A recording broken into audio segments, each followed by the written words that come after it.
He was written as a deep-dyed, snarling villain, and he bored the out of me, because there is no longevity in deep-dyed, snarling villainy. And already I started to plan what I was going to do about that. Irwin not only allowed me to do that, but one day said, "Do more." On October 23, 2025, June Lockhart died at her home in Santa Monica at the age of 100, of natural causes, with her daughter and granddaughter by her side. She was the last surviving adult member of the Robinson family from Lost in Space, and her death quietly closed a chapter of television history that most fans think they already understand. They don't, because the real story of Lost in Space was never really about a family stranded among the stars. It was about what happened to the people who played them once the camera stopped rolling, and how differently that story unfolded for each of them. Let's start with the family itself, because by 2025 the math had already become sobering. Bill Mumy, who played the boy genius Will Robinson from age 10 to 14, was in his early 70s. Angela Cartwright, who played his sister Penny, was in a similar range. Marta Kristen, the eldest daughter Judy, had passed 80. Guy Williams, the father figure and nominal star, had been gone since 1989. Mark Goddard, the pilot Don West, died in 2023. Jonathan Harris, the unforgettable Dr. Smith, died in 2002. Bob May, the man inside the robot suit, died in 2009. Dick Tufeld, the voice of the robot, followed in 2012.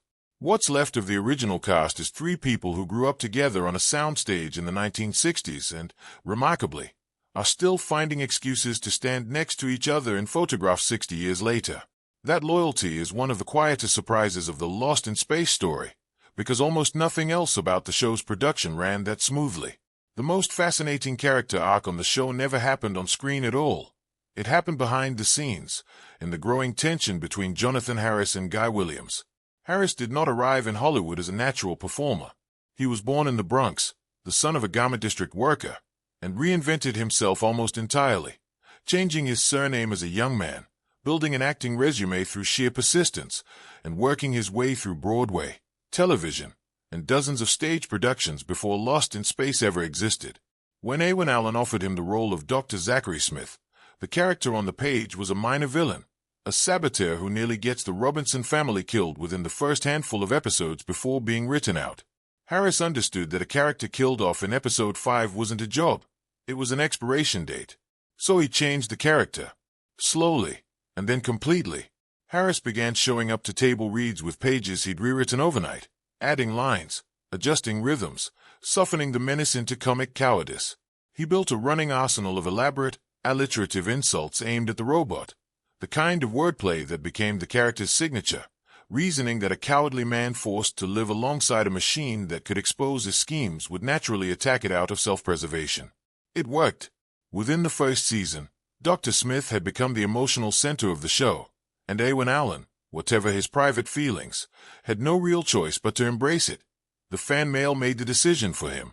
Harris eventually negotiated a special guest star credit that ran on every episode of the series, a billing arrangement rarely seen in American television at the time. The cost of that transformation landed almost entirely on Guy Williams. Williams had been hired as the show's actual lead, a former Zorro star, physically imposing, trained in stage combat, and genuinely excited to play a brilliant mission commander guiding his family through danger. Instead, as the show progressed, his screen time shrank episode by episode while the Smith and Robot storylines expanded to fill the space. By the 3rd season, Williams was, by his own account and that of his castmates, often reduced to a handful of lines per episode. It created real friction on set, and Harris himself later acknowledged the situation plainly. Williams had been brought in to be the star and ended up on the sidelines of his own series. What happened to Williams afterward is one of the strangest footnotes in television history. His career in the United States never fully recovered from being sidelined on his own show. But in Argentina, Zorro reruns had made him a genuine cultural icon, and he was treated there with a warmth Hollywood never offered him again. He spent much of his final 2 decades living in Buenos Aires. In May 1989, after friends reported that they hadn't heard from him, police found him alone in his apartment. He had died of a ruptured brain aneurysm roughly a week earlier, at 65. It's a quietly devastating detail, A man beloved by an entire country died without anyone realizing it for days, simply because he lived alone in an era before mobile phones made that kind of isolation almost impossible. Then there's Bob May, whose contribution to Lost in Space is probably the most underappreciated performance in 1960s television. May physically operated the robot for all 3 seasons, a costume that weighed close to 200 pounds and turned into an oven under studio lighting. He reportedly lost consciousness inside the suit more than once from heat and lack of ventilation, and the production's response, as he described it in later interviews, was simply that there wasn't time to stop filming. Because the robot's voice was dubbed separately by Dick Tufeld, May's physical performance went completely uncredited on screen for the entire original run, no name, in any episode, across 3 seasons. That absence of credit had a real financial consequence. As the show grew into a global franchise over the following decades, May didn't share meaningfully in that success. He spent his later years, along with his wife, in a mobile home park in the San Fernando Valley, and lost that home to a wildfire in November 2008. He died of heart failure 2 months later, at 69. Fans who met him at conventions in his final years often described the same thing. He stayed at the signing table until literally every person waiting had their moment with him, regardless of how long the line ran. The show's origin story is its own kind of revelation, because the Lost in Space most people remember was never the Lost in Space Irwin Allen originally set out to make.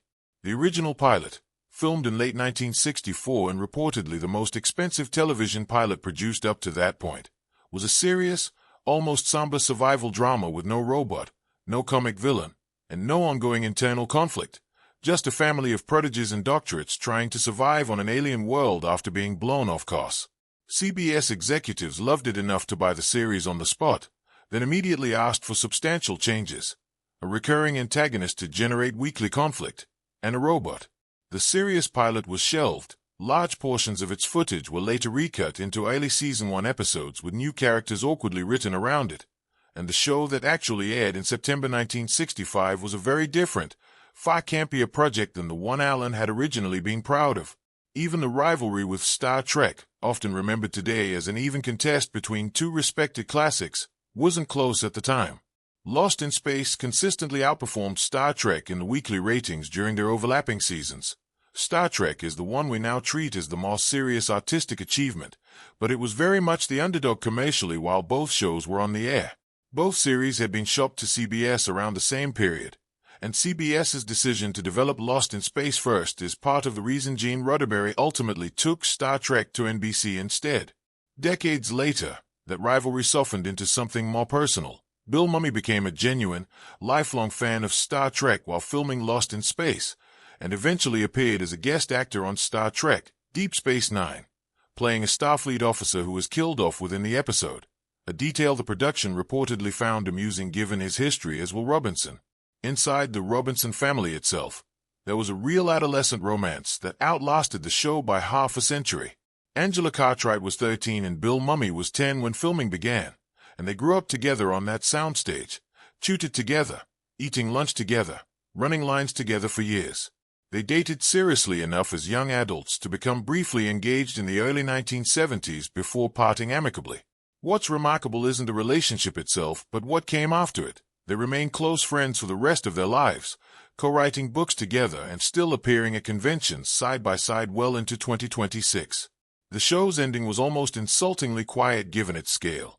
CBS canceled Lost in Space in February 1968 after Irwin Allen refused to accept a proposed budget cut for a 4th season, a negotiating stance that ended the show not because viewers had stopped watching, but because the producer wouldn't take less money to keep making it. There was no finale. The Robinson family was never rescued, never reached their destination, and the final episode simply ends with everyone still stranded, unaware they were never coming back. June Lockhart found out the show had been cancelled from a small item in her morning newspaper. Marta Kristen got a phone call and said it left her speechless. Bill Mumy, 14 at the time, has said plainly that he cried. What followed for each of them varied enormously. Mark Goddard largely stepped away from the association, quietly removing the show's credit from his own promotional materials at points in his career, and later earned a master's degree to become a special education teacher. Jonathan Harris became a prolific and beloved voice actor well into his 80s, including a memorable role in Pixar's A Bug's Life, and famously turned down a token cameo in the 1998 Lost in Space film because he considered it beneath the character he'd spent decades building. He died in November 2002, just before a planned reunion project could bring the surviving cast back together on screen. The most recent Netflix reboot, which ran from 2018 to 2021, found a genuinely thoughtful way to honor all of this history. The rebooted version of Dr. Smith is given the surname Harris, a direct nod to Jonathan Harris. Bill Mumy and Angela Cartwright both appeared in guest roles across the new series, and June Lockhart, at 96, voiced a character in the final season. One more small piece of continuity linking 1965 to the present, delivered by the same woman who had watched the entire six-decade arc unfold in real time. June Lockhart carried the story of that show for longer than anyone else involved with it, through cancellation, ridicule, revival, and eventual affection, and by every account she did it with remarkably little bitterness. What's left of the Robinson family, Bill Mumy, Angela Cartwright, and Marta Kristen, still show up for each other at conventions and in photographs 60 years after a fictional spaceship left them stranded among the stars. The family never made it home in the story. The people who played them never really stopped finding their way back to each other.